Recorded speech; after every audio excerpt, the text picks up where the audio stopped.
ಇನ್ನೊಂದು ಕಡೆ ಹೇಳ್ತಾ ಇದ್ದಾರೆ ನಾವು ಏನೋ ಒಂದು ಸರ್ಕಾರಿ ಶಾಲೆನೂ ಮುಚ್ಚಕ್ ಬಿಡಲ್ಲ ಅಂತ ಹೇಳಿ.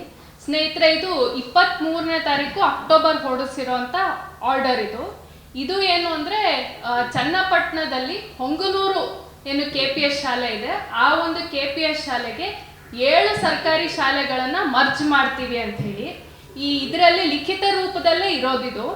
ಸದರಿ ಶಾಲೆಯಲ್ಲಿ 6 ಕಿಲೋಮೀಟರ್ ವ್ಯಾಪ್ತಿಯಲ್ಲಿ ಬರುವ 7 ಶಾಲೆಗಳನ್ನು ಕರ್ನಾಟಕ ಪಬ್ಲಿಕ್ ಶಾಲೆ ಹೊಂಗನೂರು ಇಲ್ಲಿಗೆ ವಿಲೀನಗೊಳಿಸಲು ನಿಯಮಾನುಸಾರ ಹುದ್ದೆಗಳನ್ನು ಸ್ಥಳಾಂತರ ಮಾಡಲು ಅಂತ ಬರೀತಾ ಇದ್ದಾರೆ ಆರ್ಡರ್ ಅಲ್ಲಿ ಮತ್ತೆ ಮುಂದುವರೆದು ಅವರೇ ಹೇಳ್ತಾ ಇದ್ದಾರೆ, ಈ ಶಾಲೆಯ ವ್ಯಾಪ್ತಿಯಲ್ಲಿ ಬರುವ 7 ಕಿರಿಯ ಪ್ರಾಥಮಿಕ ಶಾಲೆ, ಹಿರಿಯ ಪ್ರಾಥಮಿಕ ಶಾಲೆಗಳನ್ನು ಒಗ್ಗೂಡಿಸಿ ಮ್ಯಾಗ್ನೆಟ್ ಸ್ಕೂಲ್ ಆಗಿ ಗುರುತಿಸಿರುವ ಪೈಲಟ್ ಪ್ರಾಜೆಕ್ಟ್ ಯೋಜನೆ ಆಗಿರುತ್ತದೆ ಅಂತ ಹೇಳಿ. ಸ್ನೇಹಿತರೆ, ಇಲ್ಲಿ ಏನು 7 ಸರ್ಕಾರಿ ಶಾಲೆಗಳನ್ನ ಇವರು ಮರ್ಜ್ ಮಾಡ್ತಾ ಇದ್ದಾರೆ, ಈ ಸರ್ಕಾರಿ ಶಾಲೆಗಳನ್ನ ನಾವು ಪಟ್ಟಿ ತಗೊಂಡ್ರೇನೆ ಇವರು ಒಂದು ಕಡೆಗೆ ಹೇಳ್ತಾ ಇರೋದು ಒಂದು ಸರ್ಕಾರಿ ಶಾಲೆನೂ ಮುಚ್ಚಲ್ಲ ಅಂತ ಹೇಳಿ, ಇನ್ನೊಂದು ಕಡೆ ಈ 23ನೇ ತಾರೀಕು ಅಕ್ಟೋಬರ್ 23ನೇ ತಾರೀಕು ಹೊರಡಿಸಿರುವಂತ ಇನ್ನೊಂದು ಪಟ್ಟಿ ಇದರಲ್ಲಿ KPS ಶಾಲೆಗಳು ಯಾವುದೆಲ್ಲ ಅವರು ಉನ್ನತೀಕರಣಗೊಳಿಸ್ತಾ ಇದ್ದಾರೆ ಅದರದ್ದು ಪಟ್ಟಿ ಇರುವಂತ ಡಾಕ್ಯುಮೆಂಟ್ ಈ ಡಾಕ್ಯುಮೆಂಟ್ ಅಲ್ಲೇನೆ ಅವ್ರು ಹೇಳ್ತಾ ಇದ್ದಾರೆ 3ರಿಂದ 5 ಕಿಲೋಮೀಟರ್ ವ್ಯಾಪ್ತಿಯೊಳಗಿನ ಸಣ್ಣ ಗಾತ್ರದ ಶಾಲೆಗಳನ್ನು ಆಯ್ದ ಮ್ಯಾಗ್ನೆಟ್ ಶಾಲೆಗೆ ಜೋಡಿಸುವ ಸಂಭಾವ್ಯ ಶಾಲೆಗಳಾಗಿ ಗುರುತಿಸಲಾಗಿದೆ.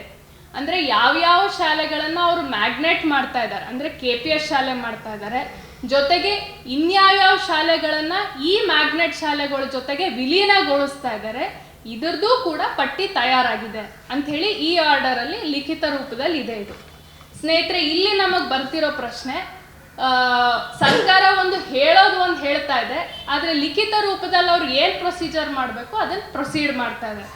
ಈಗೇನು ಚನ್ನಪಟ್ಟಣದ ಸ್ಕೂಲಲ್ಲಿ 7 ಶಾಲೆಗಳನ್ನ ಅವ್ರು ಮರ್ಜ್ ಮಾಡಕ್ ಹೊರಟಿದ್ದಾರೆ, ಅಲ್ಲಿ 5 ಹಳ್ಳಿಗಳಲ್ಲಿ ಸಂತೆ ಮೊಗೇನಹಳ್ಳಿ, ಕನ್ನಿದೊಡ್ಡಿ, ಹೂಡಿಕೆ ಹೊಸಹಳ್ಳಿ, ಅಮ್ಮಲಿ ದೊಡ್ಡಿ, ಸಣ್ಣಘಟ್ಟ ಈ 5 ಕಡೆ ಪ್ರತಿಭಟನೆಗಳಾಗಿದೆ. ನಮ್ಮ AIDS ಸಂಘಟನೆ ನೇತೃತ್ವದಲ್ಲಿ ಅಲ್ಲಿನ ಪೋಷಕರು, ಜನಸಾಮಾನ್ಯರು, ವಿದ್ಯಾರ್ಥಿಗಳು ಸೇರ್ಕೊಂಡು ಪ್ರೊಟೆಸ್ಟ್ ಮಾಡಿರೋದು ಏನು ಅಂದ್ರೆ ಈ ಶಾಲೆಗಳು ಮರ್ಜ್ ಆಗಬಾರ್ದು, KPS ಹೊಂಗನೂರು ಶಾಲೆಗೆ ಮರ್ಜ್ ಆಗಬಾರ್ದು ಅಂತ ಹೇಳಿ. ಇಲ್ಲಿ ನಮಗ್ ಪ್ರಶ್ನೆ ಬರ್ತಾ ಇರೋದು, ಎಷ್ಟರ ಮಟ್ಟಿಗೆ ಸರ್ಕಾರ ಜನಾಭಿಪ್ರಾಯ ತಗೊಂಡಿದೆ.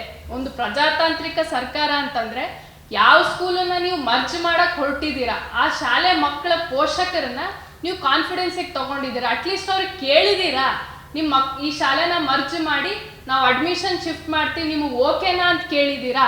ಏನೂ ಕೇಳಿಲ್ಲ. ಏಕಾಏಕಿ ಅನ್ಡೆಮೋಕ್ರೆಟಿಕ್ ಆಗಿ ಡಿಕ್ಲೇರ್ ಮಾಡಿರೋದು, ಟೀಚರ್ಸ್ಗಳನ್ನ ಟ್ರಾನ್ಸ್ಫರ್ ಮಾಡಿರೋದು, ಅಡ್ಮಿಷನ್ಗಳನ್ನ ಟ್ರಾನ್ಸ್ಫರ್ ಮಾಡಿರೋದು.